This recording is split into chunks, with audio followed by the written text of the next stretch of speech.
beaucoup. Merci de me donner quelques minutes d'attention. Merci à NetExplo, aux organisateurs, de vous proposer un petit break dans ces témoignages ô combien importants d'entreprises sur la manière dont elles abordent l'IA. Le rôle qui est le mien, réunion de NetExplo, après Carrefour NetExplo, c'est un petit peu d'essayer de donner quelques repères transversaux de quelqu'un qui est tout sauf un spécialiste de l'IA, mais qui par contre, depuis une quinzaine d'années, a consacré sa vie professionnelle à cette double conviction. La transformation numérique était évidemment l'enjeu majeur auquel il nous fallait faire face dans les entreprises. Et le deuxième élément, l'enjeu RH, embarquer les hommes et les femmes le plus tôt possible, est évidemment une des clés de la réussite de ces transformations. Donc c'est aussi autour de ces doubles convictions qu'il m'a été demandé de commenter rapidement l'état de développement de l'IA. Je voulais le faire, comme ça a été dit par Airbus ce matin, avec beaucoup d'humilité, parce que ce qui caractérise toutes ces transformations numériques, et a fortiori l'IA, c'est qu'à la différence d'autres transformations, personne n'est capable de définir, y compris dans un horizon court, les conditions de déploiement, de développement, avec simplement l'intuition qu'on est à des niveaux d'échelle et d'accélération jamais connus dans l'histoire de l'humanité, y compris, j'allais dire, quand on fait référence à des grandes transformations. La deuxième conviction, c'est que trop souvent dans l'histoire des transformations du travail, des transformations des entreprises, la fonction RH, la fonction de transformation ont été en recul par rapport à d'autres enjeux, plutôt drivés par les enjeux business, par les enjeux IT. Et la conviction qui est la mienne, c'est que cette transversalité vraie, c'est-à-dire celle qui met les fonctions en charge d'embarquer les hommes et les femmes, doit avoir une place centrale pour réussir ces transformations. C'était déjà vrai en 2015, je me permets de le rappeler, quand j'ai fait ce rapport sur la transformation numérique du travail, où j'avais été voir un ministre du Travail en l'occurrence, en lui disant « mais quand même, dans les entreprises, partout, tous les jours, on voit ces processus de transformation, et au niveau national, il n'y a eu aucun débat digne de ce nom dans le pays. » Il m'avait dit « ça tombe bien, Bruno, vous allez me faire le premier rapport sur la transformation numérique du travail. » Et ce n'est pas moi qui l'avais fait. Le simple fait de faire travailler ensemble le MEDEF, du MEDEF à la CGT, les partenaires sociaux au niveau national, face à des experts du numérique, face à des sachants, avait conduit à ce rapport où, en 2015, donc bien avant le Covid et autres, on parlait de télétravail, on parlait de droit à la déconnexion et tous ces éléments qui ont été repris par la loi. Donc la première conviction que je voulais partager avec vous, et aujourd'hui je vous propose 8 convictions tirées un petit peu de ce qu'on peut observer. J'espère que ça va marcher. Regardez où devant moi? Ah, c'est la 2 qui est déjà avant la 1, donc c'est mal parti. Bon, j'arrête là parce que c'est carrément... Bon. La première conviction que je vous propose de partager, j'ai bien dit conviction, je n'ai pas dit certitude. Je me suis beaucoup bagarré dans ma vie professionnelle face à des évolutions, face à des cabinets divers et variés, je ne les nommerai pas, qui prétendaient 5 ans à l'avance vous expliquer que 44,34% des emplois auront disparu à 5 ans, créant des effets de blocage par rapport aux transformations qu'il a été extrêmement difficile de surmonter. À l'inverse, sur un sujet comme l'IA, il commence à émerger un certain nombre de convictions d'un point de vue de conduite, de réussite de cette transformation qu'il me semble important de partager avec vous. La première, c'est anticiper pour ne pas subir. Finalement, c'est le titre que j'ai donné à l'ensemble de cette présentation. Je crois que c'est particulièrement vrai.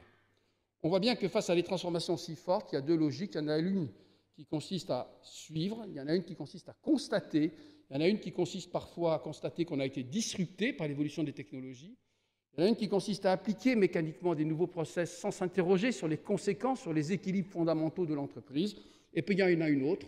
Et ce matin, les témoignages aussi bien d'Airbus, de BNP que de Bouygues en ont porté très clairement la trace. Il y en a une autre qui dit non, notre responsabilité, c'est d'anticiper, de poser un certain nombre de règles pour ne pas subir.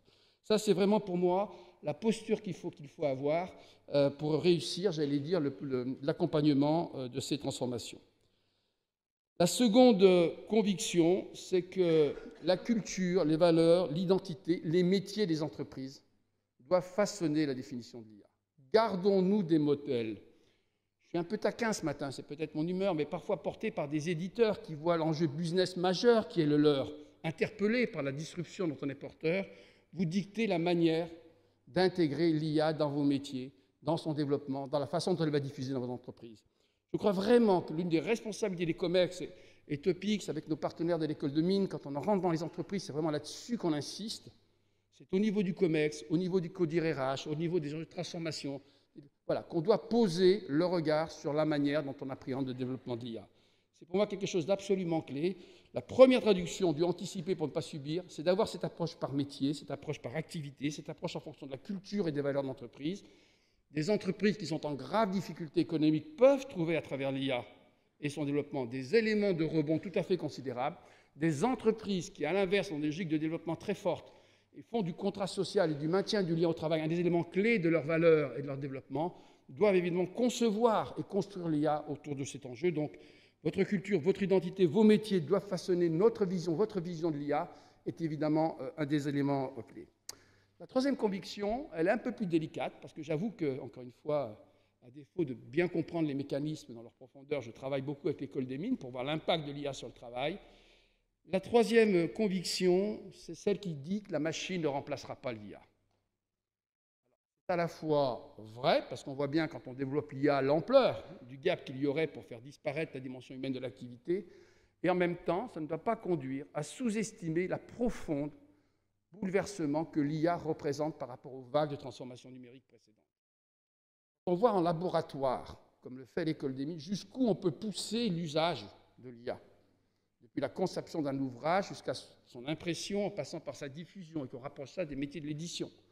Quand on voit comment on peut poser des questions d'architecture informatique d'une très grande complexité et obtenir en quelques heures via un dialogue virtuel organisé entre les grands spécialistes mondiaux de l'IA qui ne sont même pas au courant qu'ils ont contribué à résoudre ce problème, et qu'on rapproche ça des équipes et des fonctionnements de l'entreprise en matière d'IT, par exemple, il n'est pas si facile que ça d'affirmer, effectivement, que la machine ne remplacera pas l'homme. Il y a deux options en matière d'IA. Il y a l'human to machine, c'est-à-dire celle qui travaille, qui conçoit, qui développe l'analyse à partir du lien entre les hommes et les métiers. Et puis il y en a une autre, que je ne vais pas forcément poser, mais qui est le machine to machine, et qui permet des développements, qui permet des anticipations extrêmement fortes. Pourquoi je dis ça? Parce que c'est une sorte de signal d'alarme qu'il faut quand même se lancer. Les potentialités, si les grands spécialistes de l'IA aux États-Unis ont demandé un moratoire en mars, qui a été balayé dans le contexte international, on n'a pas assez lu sur le pourquoi cette demande de moratoire. Quand on interroge les spécialistes, on est en train de franchir, non pas dans les versions publiques de l'IA, mais dans les laboratoires, des enjeux, des relations, des niveaux d'interpellation de la machine et de sophistication des machines qui poussent très très loin et qui posent incontestablement, en tout cas, on doit poser la question dans des séances comme celle-ci, qui pose la question évidemment de l'articulation évidemment du human to machine versus des enjeux d'un machine to machine qui ne serait pas assez contrôlé, pas assez cadré. C'est la conviction suivante.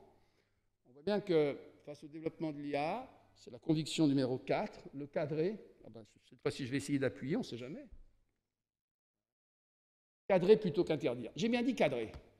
Mon expérience de transformation de ce type-là, c'est qu'il faut une affirmation forte des enjeux de régulation, des enjeux d'équilibre, qu'ils soient sociétaux, qu'ils soient d'éthique, qu'ils soient de valeur. J'insiste fortement. Et la bonne nouvelle en matière d'IA, c'est que face au profond changement d'échelle que représente l'IA par rapport aux transformations numériques précédentes, on n'attend pas plusieurs années, comme c'était le cas pour les transformations numériques précédentes, pour se poser un certain nombre de questions sur la RGPD, sur le contrôle des données, mais parallèlement à son arrivée dans l'entreprise, à sa diffusion d'entreprise, on commence à réfléchir, on met des cadres. Vous avez entendu un ministre du Travail, pour moi c'est une vraie et bonne surprise, en l'interview qu'il a bien voulu nous accorder avec NetExpo, accepter de poser très tôt l'enjeu du contrôle par les autorités en charge d'une politique publique du travail, du développement de l'IA par rapport aux problèmes d'éthique que ça pose. On a vu l'Europe pointer à la fois l'opportunité de l'IA, mais aussi 3-4 mesures absolument clés pour réussir. En un mot, ma conviction, c'est qu'avec l'IA, plus que jamais, encore plus que par rapport aux vagues de transformation numérique précédentes, il est extrêmement important de pointer avec la même énergie, la même conviction, et c'est vrai dans les entreprises, les formidables opportunités que représente l'IA, et elles sont considérables, que les risques auxquels l'IA expose le fonctionnement du vivre ensemble en entreprise. Et s'il y avait un seul message, à part le anticiper pour ne pas subir, c'est celui-là. Vraiment, pointons, ayons l'exigence au niveau des directions générales d'entreprise, au niveau des responsables que vous êtes, de porter avec la même exigence les formidables opportunités pour sortir d'une posture qu'on voit émerger à travers la grève qu'on a vue à Hollywood, des techniciens à Hollywood, à travers certaines entreprises qui sont amenées à reculer aujourd'hui par rapport aux enjeux sociaux de l'IA, et à l'inverse, donc cette posture un peu conservatrice, ce refus de voir, ce refus d'avancer, qui serait évidemment destructeur pour les entreprises concernées, mais à l'inverse, la naïveté qu'il y aurait à déployer l'IA sans fixer un cadre. Donc cette conviction-là, pour moi, elle est très forte. Elle est plutôt bien engagée au niveau macro, si je puis dire. Il faut qu'elle se développe dans nos entreprises. Oui, il est normal, en fonction de ses valeurs, de son métier, de la nature de son contrat social, de son identité d'entreprise, de fixer un cadre propre à chaque entreprise sur les moyens de son développement. La conviction numéro 5, pardon, c'est sensibiliser toutes les parties prenantes. On voit bien que face à une innovation aussi importante, merci d'avoir pris la main, ça n'a rien à voir évidemment avec la situation précédente, on voit bien que face à une transformation comme celle-ci, il y a aujourd'hui assez massivement dans la société, dans les entreprises, un réflexe de peur, et c'est normal, qui s'installe. Il y a aussi un réflexe d'interrogation. Je dis qu'il est justifié. Pourquoi? Parce que finalement, quand on regarde l'IA, et j'aurais dû le dire plus tôt dans mon intervention et je m'en excuse, elle a quand même une caractéristique majeure. C'est que dans la logique de création de valeur, elle représente des enjeux d'échelle par rapport aux précédentes vagues de transformation numérique tout à fait considérables. Et pour deux raisons. On n'est pas seulement dans la substitution homme-travail, homme-machine, qui a été traditionnellement un des leviers de la création de valeur, mais elle permet, sur l'enjeu d'innovation, qui est l'autre grand axe de création de valeur, d'avoir des accélérations, d'avoir des impacts absolument considérables en substitution, ou en tout cas en complément de l'homme. Et donc, quand on est sur un enjeu de création de valeur, qui joue sur les deux leviers que sont la substitution homme-machine d'une part, et d'autre part le volet d'innovation, à ce moment-là, on est confronté à une transformation qui a une dynamique propre, de par la rentabilité, les perspectives dont elle est porteuse extrêmement fortes. Et c'est pour ça que j'insiste assez fortement sur le fait que les entreprises doivent définir, je l'ai déjà dit, leur cadre, leurs règles du jeu, la manière dont elles entendent le déployer, mais aussi qu'il faut pouvoir aborder avec toutes les parties prenantes, très clairement, les enjeux, et c'est ce qu'on fait quand de plus en plus souvent, au niveau des COMEX, des CODIR, mais aussi des top 100, des top 200 des entreprises, on pose en toute transparence cet enjeu de création de valeur. C'est vrai aussi, j'y reviendrai, sur le dialogue social. Rappelons-vous ce qu'un certain nombre d'entreprises ici présentes avaient fait au moment de la transformation numérique, quand on avait fait les passeports digitaux. Cette innovation qui avait consisté tout simplement à dire que du PDG aux collaborateurs à l'accueil, on partagerait tous un socle commun de connaissances sur les enjeux de la transformation digitale.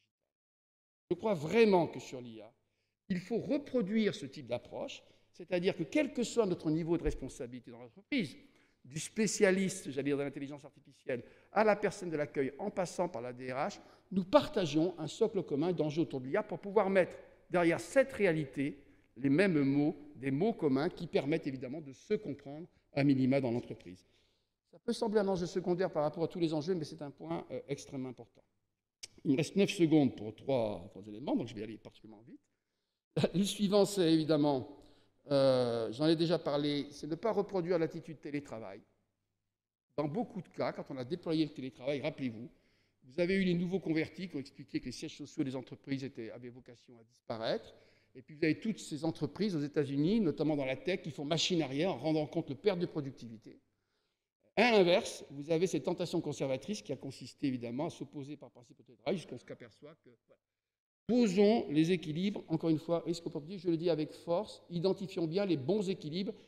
C'est un enjeu important, sinon on va partir évidemment dans du tout IA d'un côté ou à l'inverse, debout sur les freins avec les conséquences que ça a. Deux dernières convictions, le dialogue social, ça c'est ma nature profonde, pardonnez-moi ce retour en arrière, mais c'est vrai que pour réussir à créer un climat propice au développement de l'IA dans chaque entreprise, il faut mettre ce thème-là au cœur du dialogue social. Alors ça crée des craintes, il y a beaucoup d'enjeux, on peut être tenté d'avancer avant de dialoguer. Les Hollandais ont un proverbe que j'aime bien, c'est en été qu'on répare son toit. N'attendons pas d'être au cœur des déploiements de l'IA et des conséquences et des premiers arbitrages pour, j'allais dire, engager le dialogue social à travers des lettres. C'est un thème d'intérêt commun sur lequel les partenaires sociaux doivent être embarqués.